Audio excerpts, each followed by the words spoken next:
Hello সিলেটবাসী, আসসালামু আলাইকুম। আসুন সব বালা কেতা খবর। আপনারা দেখালাম সিলেটের দৃশ্য, যাইতাম আসলাম ডিউটিতে, উঠলাম সিএনজিত, পরে দেখি যে অবস্থা জাম। নামে গেলাম সিএনজি, তাকে শুরু করলাম আটা। আমার দেখা দেখি আরো বহুত মানুষও শুরু করলো আটা।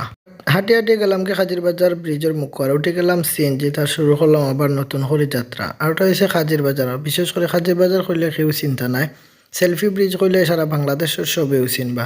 যাই হোক, অনেক সুন্দর একটা দৃশ্য, আর রাত্রে অনেক সুন্দর লাগে, আর দিনেও সুন্দর লাগে ছবি তুললে। আস্তে আস্তে আমরা রওনা দিলাইছি, এলাম আমরা বন্দর।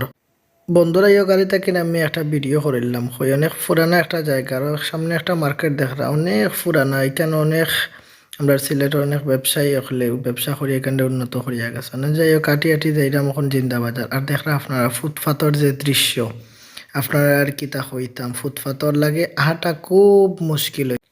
ফুটপাথর কারণে আটা যায় না। যদি আমার এই ভিডিওটা কোনো প্রশাসনের কেউ দেখবেন, তাহলে ভিডিওটা অবশ্যই শেয়ার করবা, ও ফুটপাথ মুক্ত করবা, আলাদা একটা জায়গা তারা করিয়া দিবা, যাতে আমরা রাস্তা পায় না হাঁটিয়া ফুটপাথে দিয়ে নিরাপদে আসতাম পারি। যাই হোক, আপনারা দেখেন আমার অত্যন্ত পরিচিত একটা মার্কেট, শুক্রিয়া মার্কেট, আর অনেক সুন্দর করে ডেকোরেশন, আর তারা গেটটা আমার যে ভাল লাগছে, যে সুন্দর। ও এলাম আমরা জিন্দাবাজার মেইন পয়েন্টও।